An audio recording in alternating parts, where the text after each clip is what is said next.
Hello, everyone, and welcome back to the Affiliate Marketing Academy, where we're going to be talking today about niche selection and picking the right niches for affiliate marketing. And today I'm joined by Julie Adams, who has, you're getting everywhere now, Julie. Everywhere, names coming up everywhere. But for anyone who doesn't know who you are or what you do, Julie, can you give the audience a bit of a condensed background of what you do and where you're from and all that good stuff? Sure. Thanks, Craig. I'm out of Orlando, Florida, and I have been an SEO absolute dweeb since about 2012. I started, it was my first job, real job, working for an agency. I started writing content, and over the course of 6 or 7 years, I essentially worked my way up to start building all of their SEO processes and eventually became their SEO lead. And in July of 2019, I quit to do affiliate marketing full-time, and now I'm still cruising along doing that. I love it.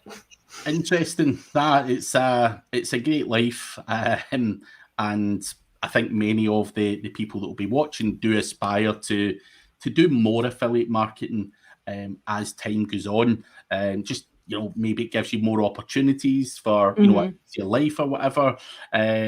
So we are going to be talking about niche selection, but before we do that, we'll just let people come in to the chat. Guys, do let us know where you're from, and also what you want to know about niche selection. I've got my own ideas on it, which we're going to be talking about. We're more importantly talking about Julie's ideas, because Julie will have made mistakes the same as I have, and in picking these niches, and you're just like, what the hell was I thinking? There's someone else, Craig Mullen, saying, loving the sleeve, Julie, competing with Craig's tats. I actually said that to him when I come on. I'm like, Julie, is that because I think that every time I've seen you, you've always had the kind of the sleeves and stuff, yeah. But I'm liking the tattooed look. I'm a big fan of it. New Jersey, Ireland, we got some people.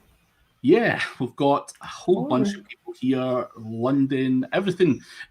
So Julie is in Orlando, Florida, as Semrush are saying, which I'm massively jealous of. What's it like over there just now? Like, is middle of is it hot, warm? What's going on?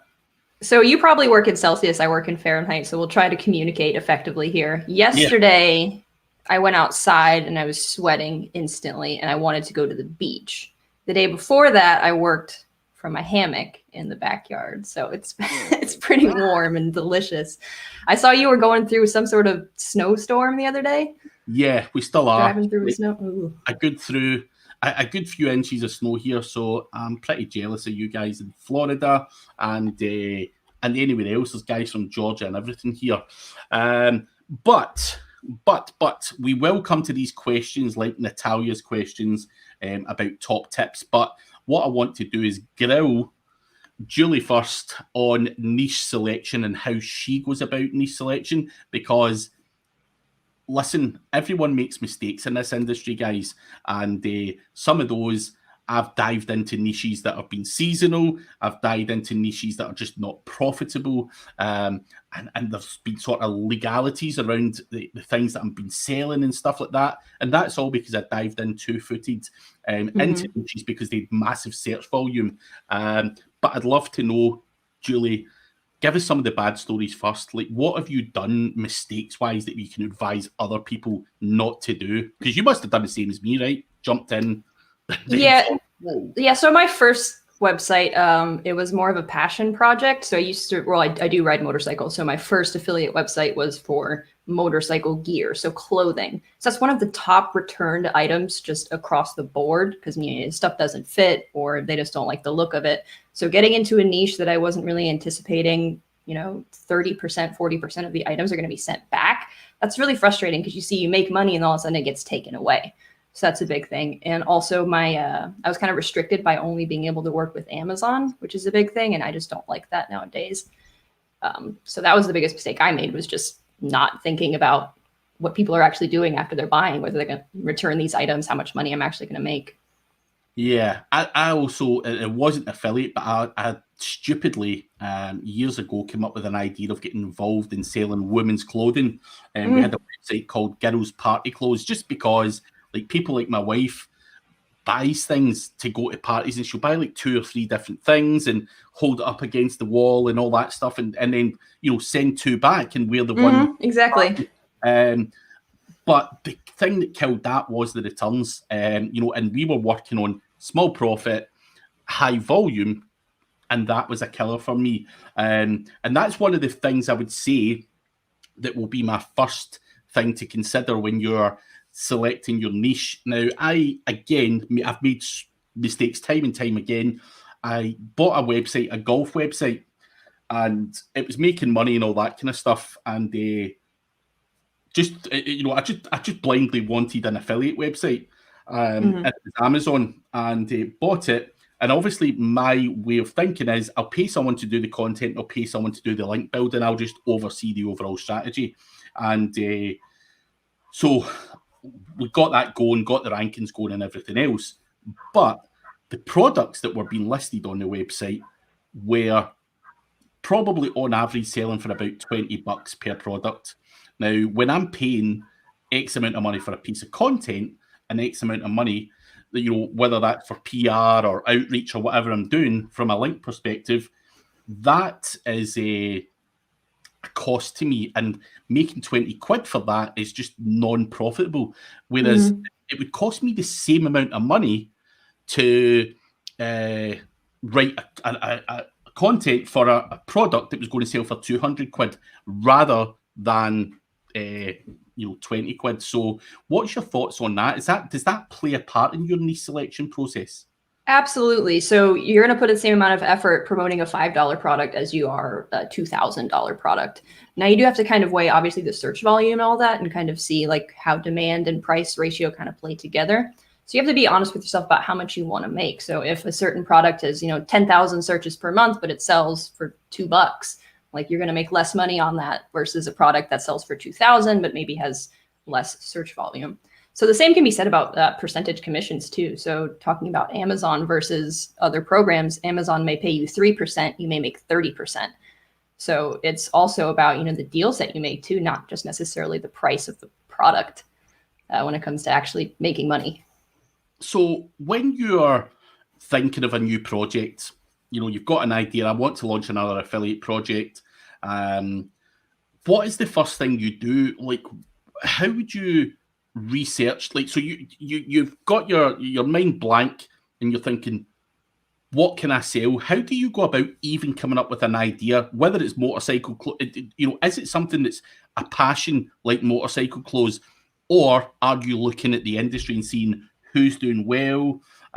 Just doing your typical research through Semrush or whatever. How do you go about even coming up with an idea?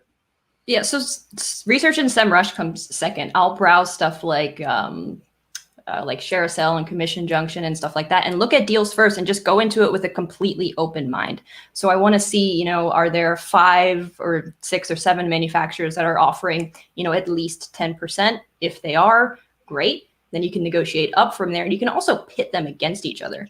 So I start with looking for the offers that are out there, and then I go do the research. Because if you do the research first, sure, you can rank, but if there's only one manufacturer that's going to pay you 5.5%, like you've just wasted all that time researching. So I definitely will look at the offers first. How about you? Yeah, I think that's something. Before I didn't. I was stupidly looking at volume, keyword volume, and going, whoa, that's got a lot of volume. I can get a lot of clicks, but no money. that is essentially it. So I think what you're doing, which is a bit smarter than what I done, was looking at the deals, because commission was the last thing in my mind. Really, it was the volume. I'm just going, oh man, I can rank for this stuff, and I'm going to become a millionaire. And failed. I think out of all the affiliate websites I've had, which is probably, I can't remember how many I've had over the years, but like 90% of them have been massive failures, and it's all because of stupid things that I didn't do properly. But I think looking at that as the deals that are out there is the perfect thing. But when you're looking at that, are you looking at the deals only in Commission Junction, or are you getting the idea from the likes of Commission Junction and then going and looking at private affiliates? Yeah, so definitely I get my ideas from these directories, because you can't just pull an idea out of your, out of your rear end unless you're stealing it from somebody else. So it definitely gives you a good source of inspiration just to see it may be a market that you have no idea about. Like, it's something you've never heard of, and all of a sudden they're paying 30% commission. Great. Then you go find, all the offers that you can. And me personally, I'll, use the traffic that I get from SEO to, negotiate higher. And then also, like I said, pitting these companies against each other. So if I have a #1 slot on a page that's getting, 10,000 visitors a month, make them fight for it, in the most polite way possible. Like, the person who pays you 30% is going to get the #1 slot versus the person who's paying you 15. But if you go to that guy that's paying you 15 and say, hey, I'll put you at #2 if you give me 20 instead of #3, so you get those top 3 positions paying really, really high when you can kind of compare them to each other. I've got a quick question to throw in here into the mix as well from Cindy Palmer. Cindy's basically saying Julie is talking about 5% commissions, but CJ is recommending 10% for us. We thought that was fair. Is that not normal? So 10% is my minimum if I'm going outside of Amazon. So I wouldn't take a direct manufacturer deal that's 5% just because Amazon's conversion rate is so high. So let's say Amazon is converting on a product at 8%, you jump to a manufacturer, they're converting at 2%, all of a sudden you need to more than double the commission that you're getting at Amazon in order to just break even. So 10%, I think I was just saying 5% as, somebody lowballing you, but I wouldn't jump away from Amazon for less than 10. Yeah, no, it makes perfect sense. And another key point I want to focus on there is what you said. Amazon's conversion rate is so much higher than what you'd expect from just a random private affiliate. And that's something you do have to take into consideration if you inherit an affiliate website or buy one or whatever, and you're thinking of changing the monetization model. Because I do that all the time. I'm just like, how can I make this website make more money? The commission, you just assume you're going to keep getting the same sales, but Amazon's a trusted brand, same day, next day delivery and all that stuff. And people are addicts, like they're Prime addicts. They'll buy something on Amazon just because Amazon said, hey, look, it's on sale today, even if it's not really on sale. Like, people are addicted to it. And you get the cart dumps too. So at least in the US program, you sell something on Amazon, you get commission for everything that's in the cart. So there's definitely some value there too. So I don't normally jump away from Amazon under 10%. We've got other questions that we want to just try and go through as many questions as we can as well. Hi from CT. What's your top tip to start working with affiliates? So what would be your top tip to look out for or whatever when you're starting to work with any kind of... You mean like working with manufacturers and stuff like that? I'm going to guess that that's what they must mean. Yeah. What is your top tip? I think the top tip, you've kind of covered that anyway. You want to make sure you're getting that commission. That's the bottom line. Well, yeah. Yes and no. So I've been talking about Amazon, a good amount. I don't rely on them, but in the beginning, like we said, they have that high conversion rate. So if you go to somebody, you're pitching, being a part of their affiliate program, you can say, hey, I generate $100,000 a month, knowing that it's at that 8% conversion rate from Amazon. So they're going to be really enticed by the fact that you're able to generate, $100,000. Woo, like hipty-dipty-doo, good stuff. You can essentially play up how much sales you can make because you're piggybacking off of Amazon's 8%. Now, when you switch to them, maybe you're going to be selling 30,000 a month or something, but they don't necessarily put 2 and 2 together right away. So the biggest tip is to utilize Amazon's high conversion rate when you go to negotiate so that you can kind of make yourself look a little better than you might actually be. It gets you, in the door at a higher rate. Yeah. Fake it till you make it. There you go. Or blag it or whatever. But tell the truth and let them see between the lines. That's the way that I'm going to put it. Yeah, bend the truth. But Subanker is saying, do you guys think reverse engineering Amazon's tracking domain is a good idea? No experience with that. I've never really done that. Like I said, Amazon for me is just a negotiation piece at this point. I just use them. If you've got the ability to reverse engineer stuff, then try and do it. I think when you reverse engineer anything, it's giving you more data and more ideas, and stuff like that. But we don't really want to be talking about that on here for obvious reasons, because I don't know how ethical or legal or, well, it's kind of ethical, but hey, no comment is the right answer. Gary Farmer is saying, I've got a passion for house and dance music and have built a modest social media audience of 20,000 and have a blog which in its infancy, which has 9 blogs on it. Is it a good idea to think of, is music a good niche? And he's thinking of courses to start with. What do you think of that idea? It depends on how you want to get into music. So like streaming is big right now for actually people listening to music. And I don't even think stuff like Spotify or Apple Music has affiliate programs that you can get into. So from that perspective, it's probably hard. Now, if you're selling music equipment, that's a different story. If you're selling a course, that's, you can promote somebody else's music course, I guess, would be the route to take. There's definitely creative ways to do it. Just music is not a lot of money, to go around, I think. I'm just thinking, if it was streaming music, it is going to be really hard to monetize that, other than maybe having AdSense about there, but that's obviously garbage commission.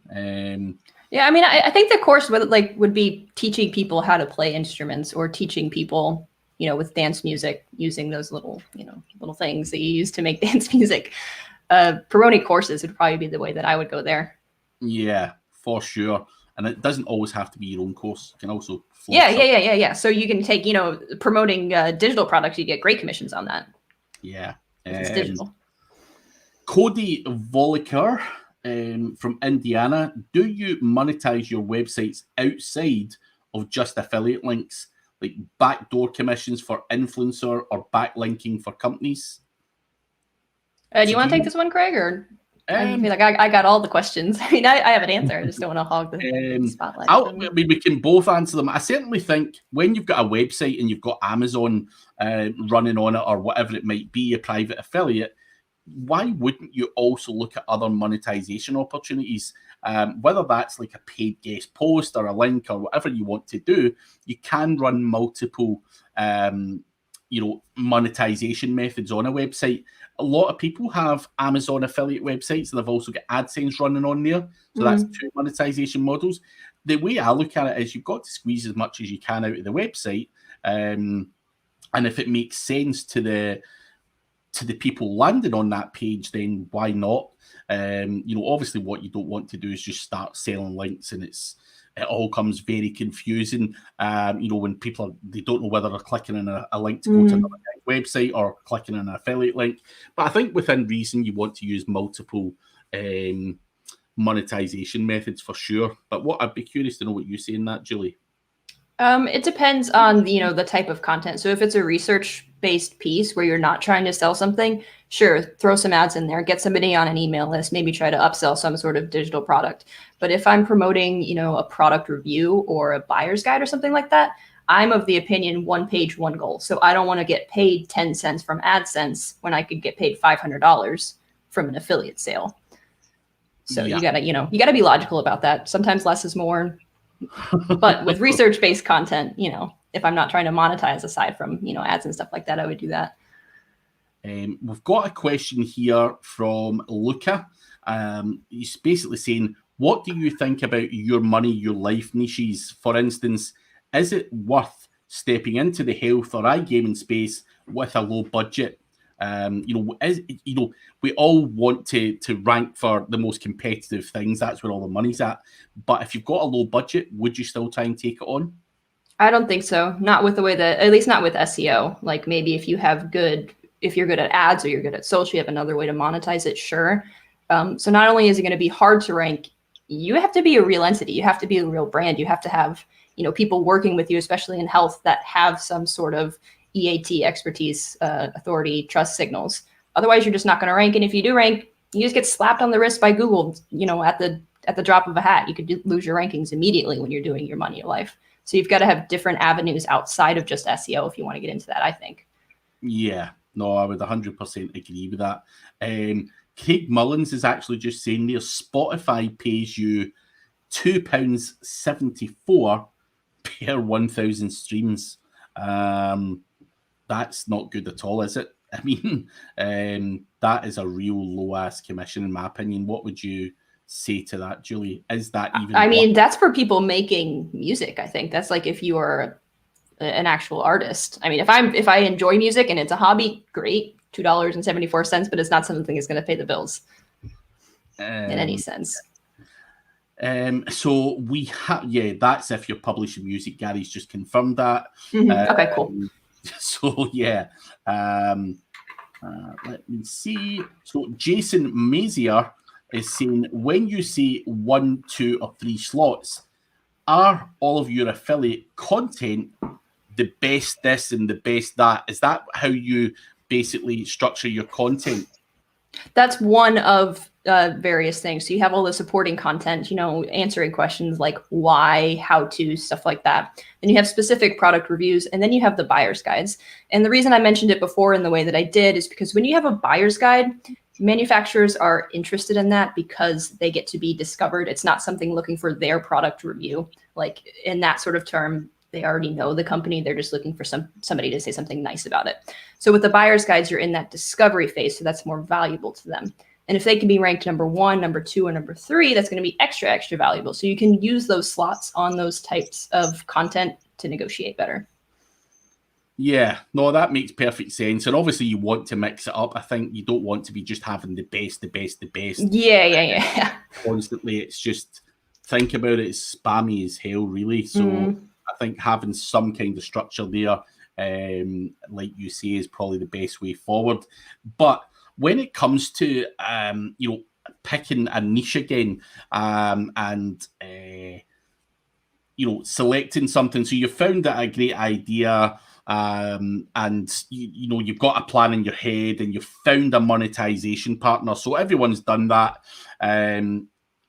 What is your next step? I would be curious to know, do you use an expired domain name, a fresh brandable domain name? What goes through your head at that point? And what do you think is the best way to do this to get quick money? Because people always want to make money fast. So do you leverage aged domains or anything like that? Yeah, so if you're talking about quick, aged domain is the way to go, because with a fresh domain, you have the sandbox no matter what you do. That's, you're going to be looking at least 6 months to a year. So if I'm looking to make money quick, yeah, I've done expired domains in the past, and they've worked out pretty well. Worked out pretty well. I'm pretty sure that's a massive understatement. But obviously you went from agency life, learning your trade, so to speak, and then dived into affiliate marketing. I'd just be curious as well, what made you hungry for affiliate marketing? Was it the freedom that gives you? Because obviously doing client work, repetitive day-to-day stuff is very different from getting into the affiliate marketing space, where you can basically do what you want and build up as many websites as you want. What was the lure of getting away from agency life to affiliate marketing? Why didn't you go and start your own agency? Well, when I first started at the agency, I was very much introverted, and I did the work. Somebody else talked to the clients, and I really I'm nerdy about SEO. I like it. So I just wanted to do more SEO when I went home, but I didn't want to talk to people. I didn't want to have clients. So push that aside. So affiliate marketing was just the perfect thing. It's pure SEO. You don't have to prove to somebody that, this tactic is going to work. You get to experiment. So you get to do basically whatever you want. And if you fail, it's on you. You don't have to explain that. And on the other side of things, like clients, even if you have the best possible results, if they're not answering the phone, if they're not doing good on sales, they're not going to make money, and then they're going to blame you for that. So, you're kind of in charge of your own destiny with affiliate SEO, I guess. Clients are a little more hazy. It's the exact same reason why I dived away from client life and fully focused on affiliates, for that exact reason. But for anyone that's watching this, just starting out, obviously, you've taken that decision to get away from clients and started, doing your own affiliate stuff. did you have big bags of money to do that with, or did you have an investor, or was this all purely like most of the audience here get in thinking, what is the most cost effective and slow way to do this? How did you actually start? So I basically started it for free, but I had an interesting situation because I worked for a web marketing agency. He had a server, so he let me just host my site on his server, so I didn't have to pay for, basically anything outside of the domain name. So I was writing my own content, I was doing my own outreach, and I had the server taken care of. So essentially, it was free to get started. I just did it in my free time, and then I had the first site that I sold in order to give me the freedom to actually quit. I sold it for $34,000, and that was just something that I just did in my free time and worked up without much cost put into it. And did you reinvest that $34,000 into a brand new website right away? So I used that money to live off of. So I had been building up a portfolio of websites as I was planning on quitting over the course of like a couple of years. The day that it sold, I went to my boss and said, "I'm quitting, blah blah blah." So the other portfolio of websites that I had basically gave me, replaced my agency revenue, and then that $34,000, I lived off of and reinvested into other sites. Interesting. It's an amazing story, and that was no one was actually asking that. That was just me being nosy. So Subankar Sarkar is asking, what are your thoughts on digital products like ClickBank these days? Is that something you would recommend people go down the route of? So I don't do digital products. I know that the commissions are higher. It's just I found my spot with working physical products. So I don't know, Craig, if you work with digital, probably speak more than I do. Yeah, I think I prefer to work with digital products, not because of anything other than you're taking the human element out of it. There's just less things that can go wrong, and it's just an easier life for me. Where it's physical products, they get lost in the post, or they get damaged, or someone bloody packs the bag into the wrong size, or there's so many different things that can go wrong, and it just ends up in the backside. Where digital products, can be fixed instantly. It's a digital product, and there's no real room. Obviously, mistakes will still happen, but it can be quickly rectified without posting and dealing with a physical product. ClickBank, though, I'm not. I don't use ClickBank, and I'm not going to sit here and say it's bad or anything like that to use. I just think there is a lot of garbage on there that I wouldn't necessarily want to take the time to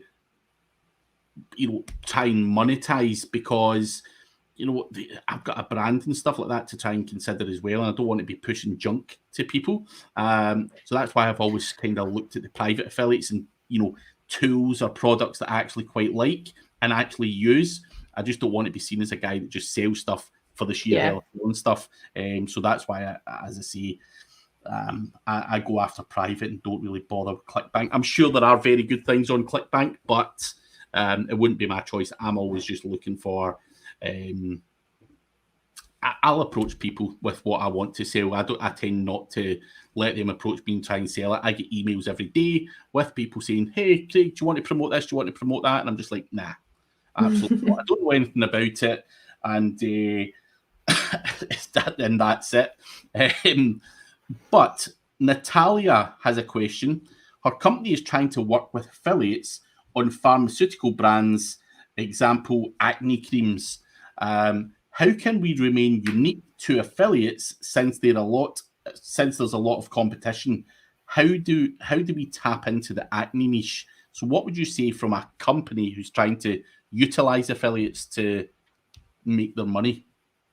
So that is a pretty heavy your money, your life niche. So it's going to be really hard to break into regardless. I would want to know how old the website is, and did I just lose video? I think you're either that or your lights have went out. But yeah. Okay, I'm going to poke around with this if you don't mind answering that question real quick. Yeah. So Natalia, as Julie was saying, basically, with pharmaceutical products, your money, your life, you need the EAT and an authority. whether that's a persona or a real person. And there's Julie back. Hello. Sorry, guys. So it's a lot harder work. And can people be bothered going to that level of trying to build up that expertise, authority, and trust just to sell an affiliate commission? I personally would be very turned off very quickly having to go to those lengths to make that a success, because it's not just the work and effort, it's the cost and everything else of trying to build that authority and trust. And obviously, that's if you're going to fake it.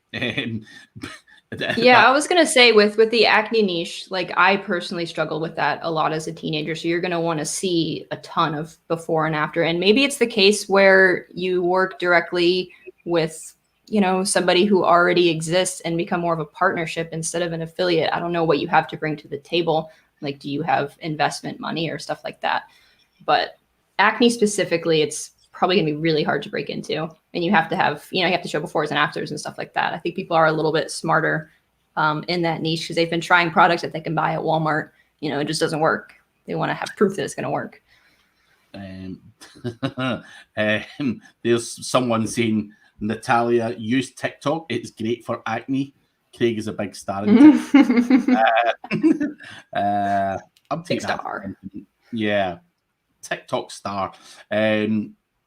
Jacob Beals from Indiana is saying, as an affiliate, what is the best way to reach out to you to work together? Lots of affiliates are contacted many times per day.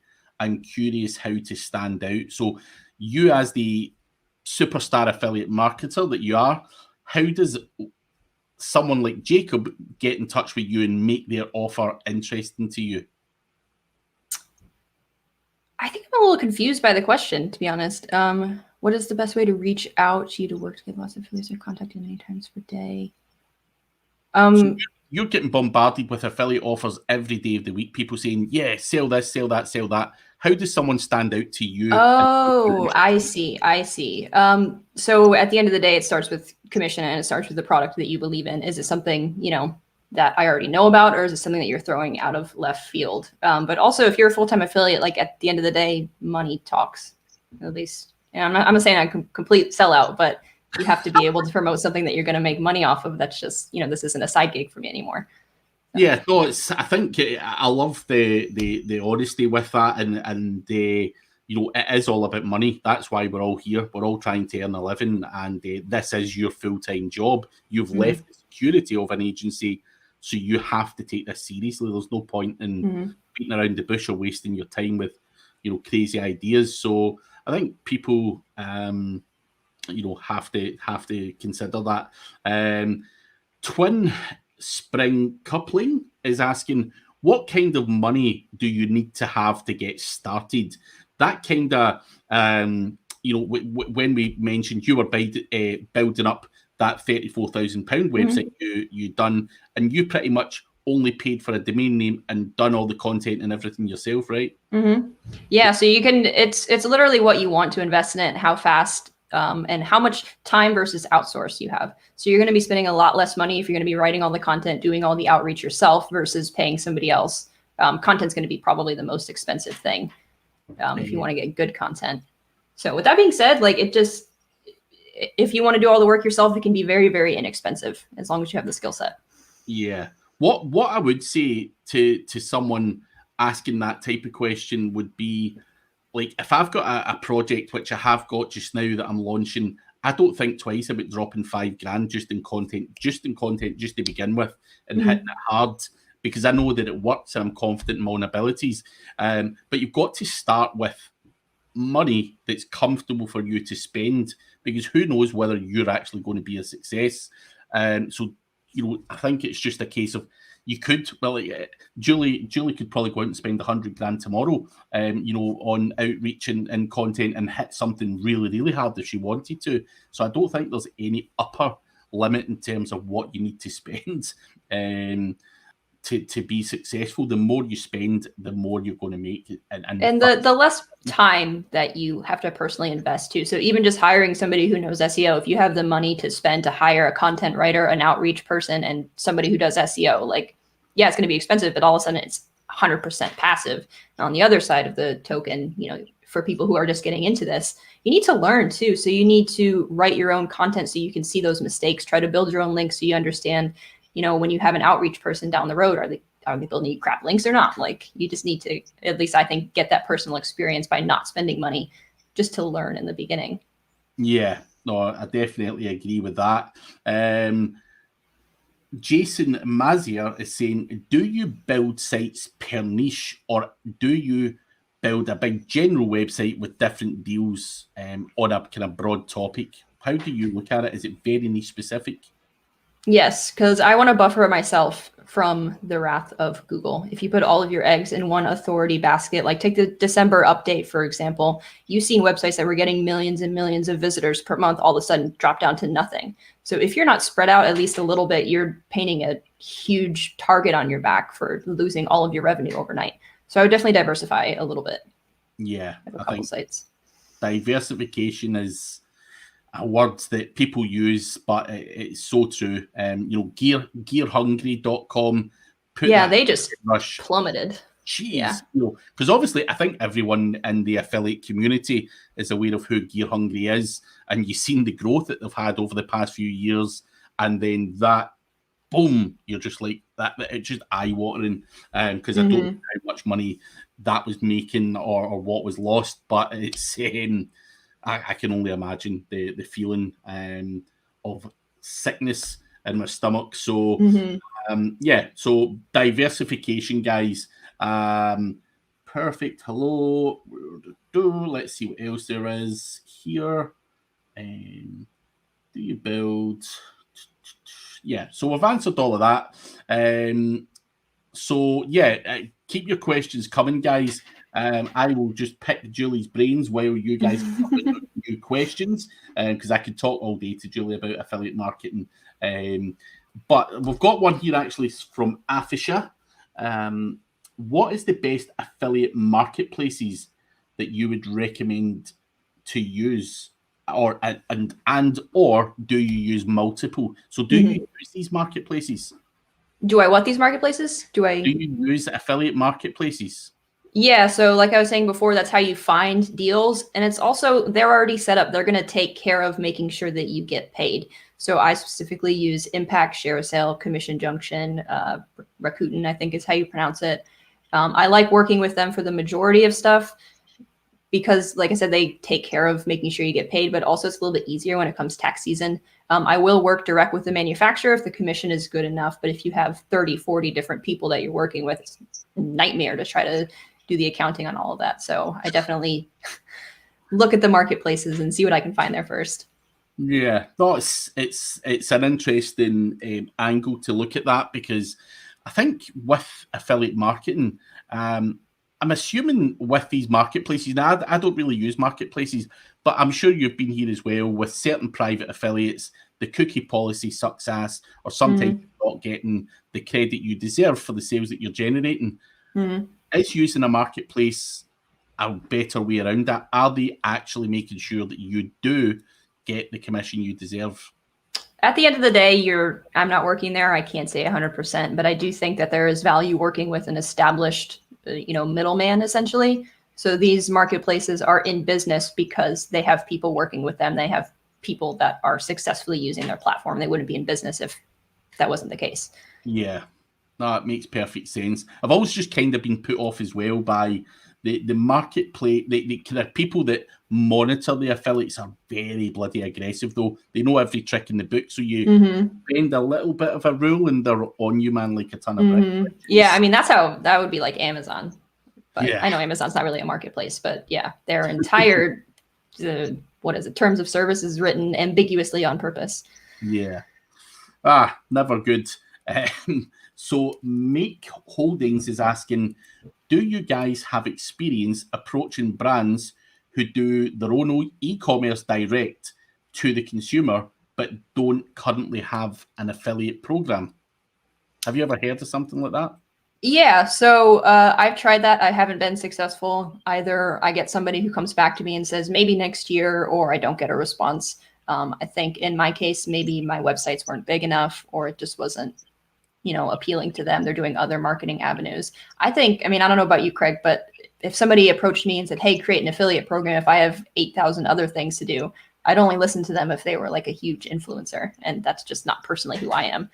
I think, yeah. Yeah, they're not really going to take much notice of just random, unless you're Elon Musk or something. Yeah, you've got to have weight to throw around, or like a ton of traffic that you don't know what to do with. Yeah, exactly. But Make Holdings was basically asking, if that was the case, how do you pitch them and what software do you use to set up the affiliate program? So the last part of that, what software do you use to set up the affiliate program? Would you ever see that as your responsibility to set that up, or would you just say to them that's your job? I would probably help them find one. I was trying to think of the name of it right now. I used it a couple years ago. Gosh, I can't remember what it's called, but it is essentially an affiliate platform that, it allows people to track cookies. And I know that's really ambiguous, but there are a couple out there that are pretty easy to, get started with. So I would probably do my research and go to them and say, hey, here's 2 options. Which one do you like the best? Sort of thing. That makes sense. Cody Volker is asking, do you use any influencer marketing platforms? Something like Share a Sale, but payment processing for influencers? So I think that would be more of a question for you. So I don't really make, I don't do affiliate for SEO products right now. So I don't use any influencer marketing platform as such. And I don't use Share a Sale either. I know Semrush have actually changed their affiliate over to Share a Sale. Oh, really? I didn't know that. Yeah, I think they have. I'm not even sure if I'm getting forced over to that or not. But I was previously on the BRush, their own platform, and I believe that they have now recently pushed that over to Share a Sale. But it's not something I'm familiar with.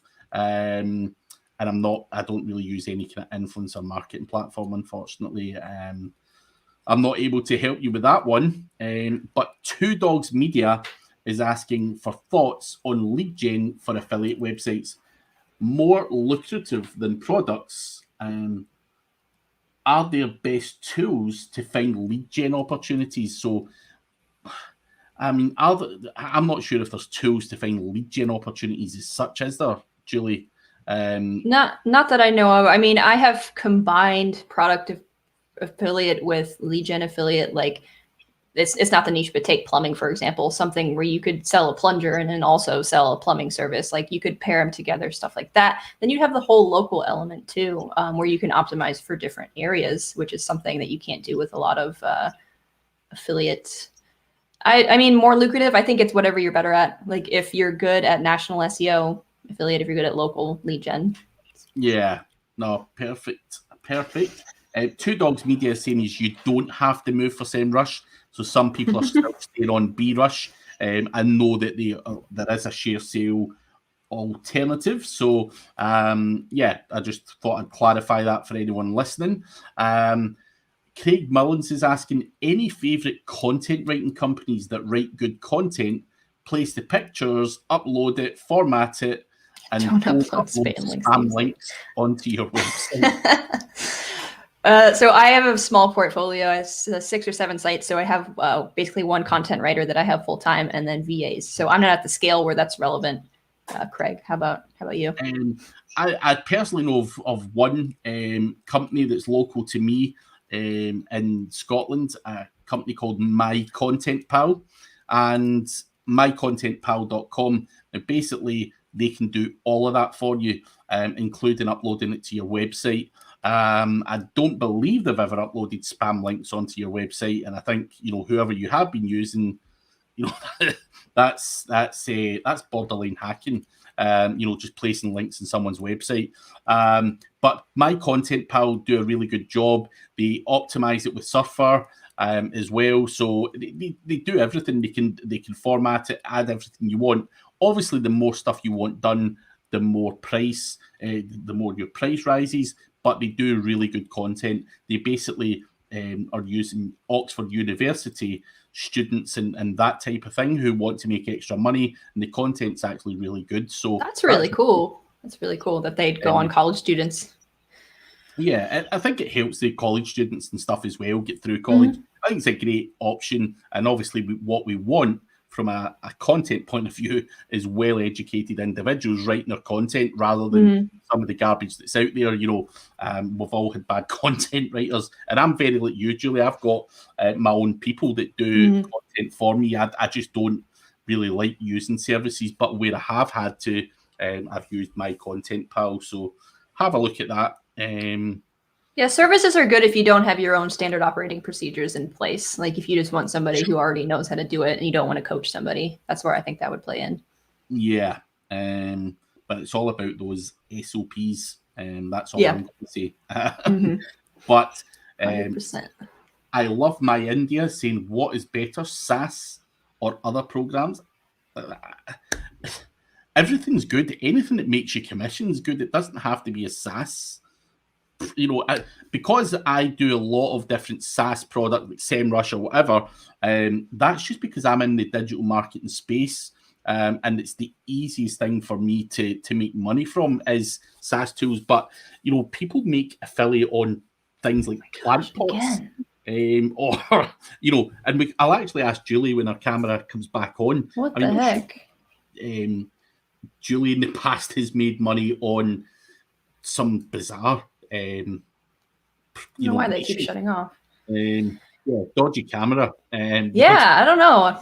It's never had problems with it. Of course, because it's live. That's the reason. Yeah, always the same. Live and things start to go haywire. But I love My India is basically saying what is better, SaaS or other programs, just to make it a bit fun. What is the weirdest bloody thing that you've done affiliate on, or the most bizarre? I like to stay pretty safe, but when I first started, I was not making a lot of sales, but I was 100% on Amazon. So I would see some weird things that people would buy on Amazon. If we're just talking about entertainment, I had somebody buy 20 morph suits, just giant spandex green suits. And then I've had a lot of weird stuff. But I mean, at the end of the day, I'm promoting stuff that I can make money on, which is normally tends to be pretty boring, unfortunately. Yeah. But seeing stuff come through on Amazon is always entertaining. But there is some real quirky niches out there that people have made great affiliate money on. So you can think outside of the box. You don't even have to be into that weird stuff. If that stuff sells like spandex suits or whatever, and they sell by the bucket load and the search volumes there, why the hell not? It's not like you have to wear them. So, can you get into that niche, please, for my own entertainment? But let's scroll down. Can we get support? Wait a second. I'll just scroll down to. Can you check the SEO of your site? We can't check the SEO of your site on here, News Musk. There are different shows for that where they audit your website. You're better submitting that to one of the Semrush Semrush audit sessions, and one of the guys out there can audit your website and have a look at it and give you feedback that way.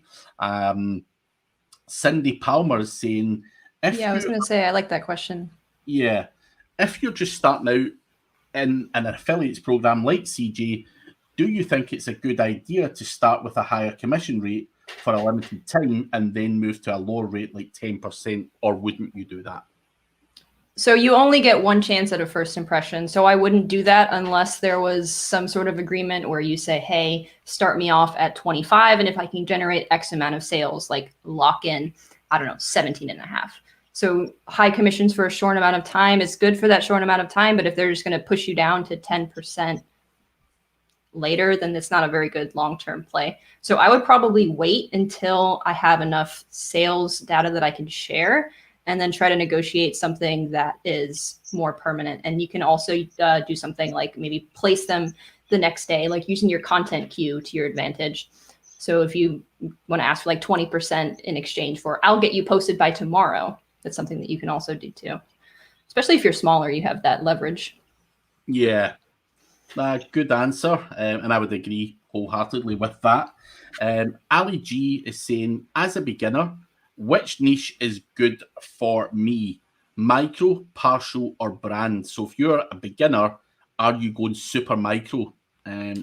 I would say micro, yeah, because you can rank with relevance and less with links. So there's going to be, if you can just write your own content and you have a micro niche website, yes, you're going to have a ceiling where you're only going to make so much money off of that niche, but you're going to have an easier time ranking because you're going to be more relevant to the terms versus the, the authority sites or the, slightly wider niche sites out there. So if you're just learning what to do, I would start with micro niche. Cool. Razvi Atari, I'm a total newbie and I want to know where to start as an affiliate marketer. Basically, this show, the Affiliate Marketing Academy, every time that we have a new guest on, and this is only the second one, where the first one was just what is affiliate marketing. Today is just talking about finding the niche and different niche ideas. And then as we progress, we're going to touch on different elements of affiliate marketing. So this is a great place to learn it, but there's a whole bunch of information out there on affiliate marketing, on YouTube, on people's websites. Check out people like Julie Adams and see what they're talking about, because she is clearly a full-time affiliate, and it even says it in her t-shirt. So you can learn from all of these people. Jason Mazier is saying, once you find the products you want to promote, what long tails do you look for? Obviously, that depends on what you're selling, but is it long tails that you go after, or so you get your niche picked? Is it all long tails you go for initially, or are you mixing that up? A handful of long tails, a handful of middle of the road, and a handful of very generic search terms. How do you work that out? So mostly middle of the road, unless you're a huge affiliate website. That's like a big authority. You're going to have a hard time ranking for giant head terms. Now, if you're newer, long tail is going to be easier to rank for. If you're somewhere in the middle, obviously the chunky middle terms. But yeah, I think it's a mix. Like if you're promoting a specific product and maybe you have the keyword that is this product review, you can also have something more creative that's maybe a how-to guide where somebody may be interested in that type of product and you walk them through a how-to of something related. And at the end, maybe that how-to is like, hey, this is too dangerous, or hey, this is too expensive to do yourself. Why don't you just buy this product instead? So you can go after certain keywords that may not necessarily have buyer intent and do it that way. It's easier to rank for those too. Perfect. Next question, which I think is quite a good question for people new to the industry. So it's from Jackson Coleman. So you mentioned potentially outsourcing the elements of the work, whether that be outreach, whether that be content or whatever. When you do outsource work to an individual, how do you structure their payments? So let's use your content writer as an example. Now, I know you've got someone who works for you full time, but if you had to outsource that, what is someone expecting to do? Are they paying upfront? Are they paying when the work's done? What would you expect as a newbie? I think with content writers, you should expect to pay it, after they deliver, but within 24 hours. So if I'm working with a new writer and they say, hey, I'm great, I'm not going to pay them $500 for an article I haven't seen. Pay them quickly. But I think generally speaking, writers know that they have to deliver first.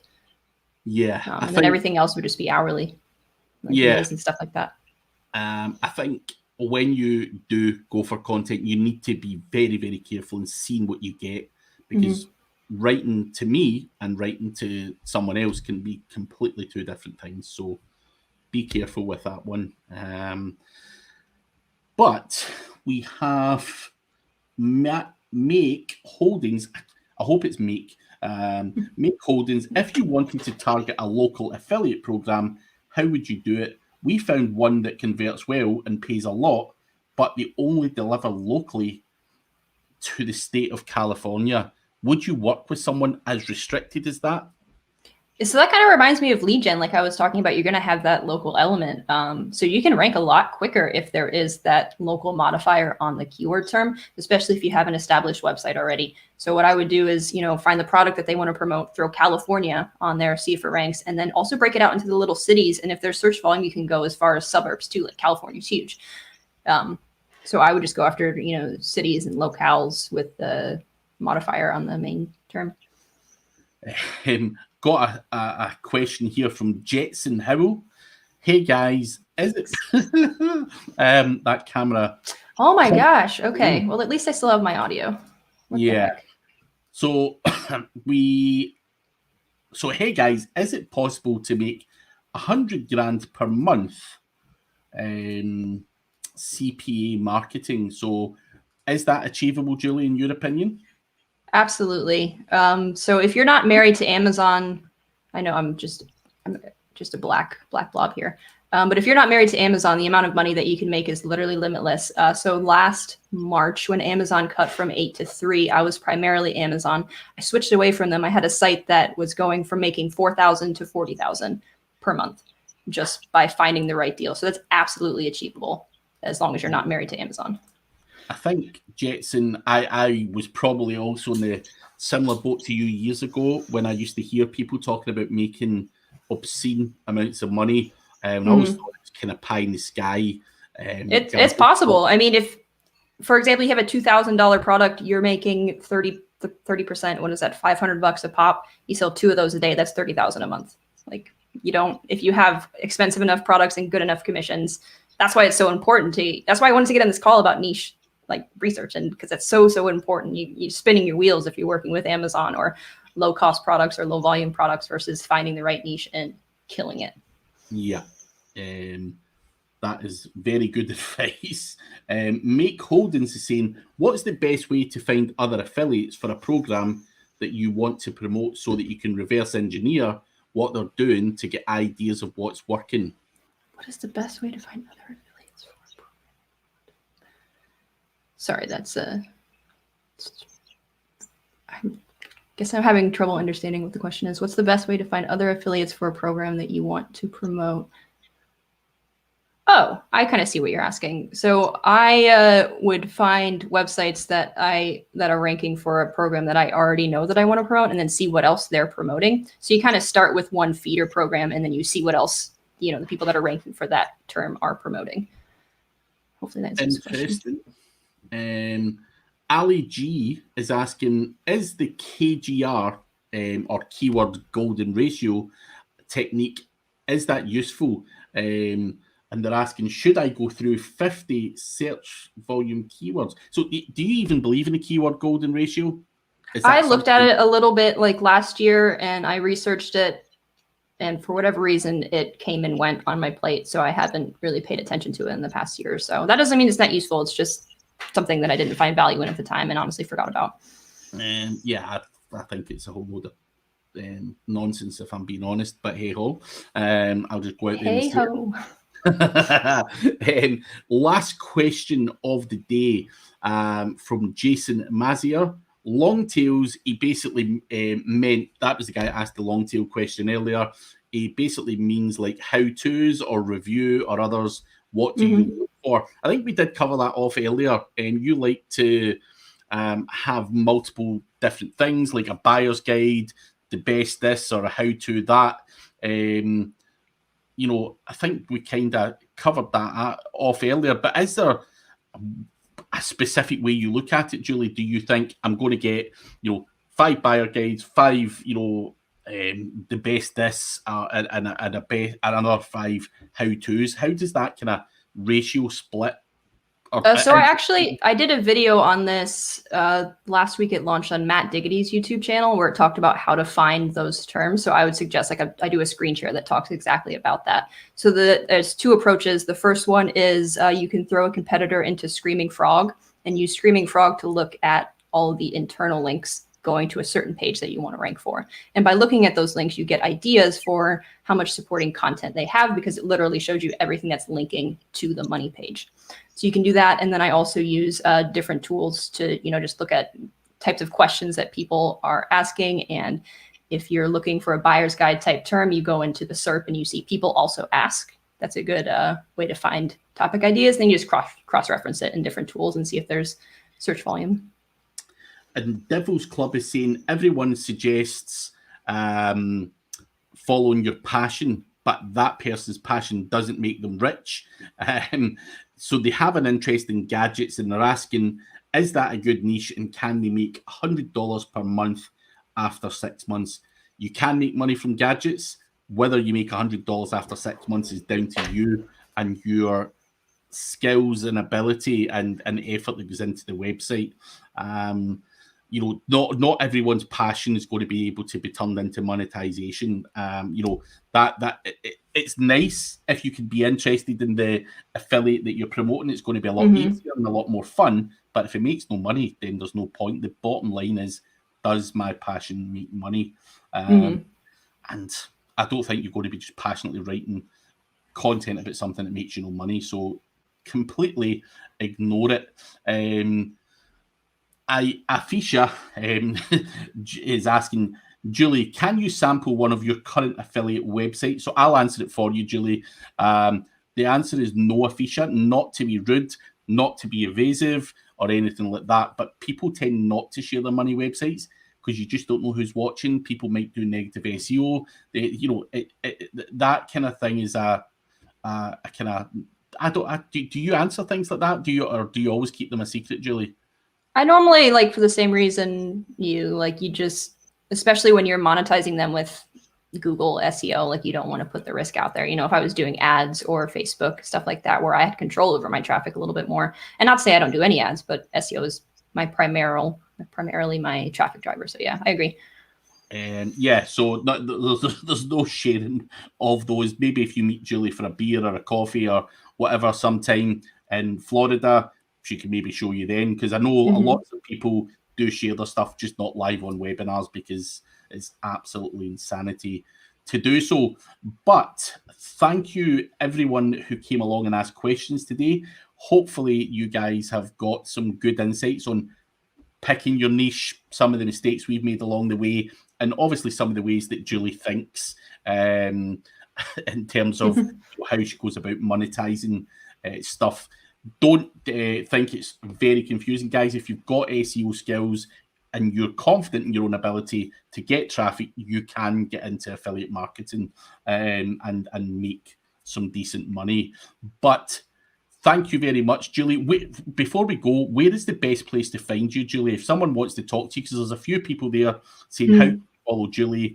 Obviously, Semrush have been kind enough to put up your Twitter, but where is the best place to find you out with Twitter? I just started my Twitter, so if you could follow me on that, that would be great. I think I have like 60 followers. It's abysmal. But I do consulting for SEO type of stuff. My website is SERP Decoder, like search engine result page decoder. You can book consulting there. That's pretty much it. That and Twitter. Let's get Julie to at least above 100 followers from today. Go and give her a follow, because she's a wealth of knowledge. And it's always a pleasure, Julie, to... Thank you so much, Greg. And thank you, everyone. We will see you on the next episode.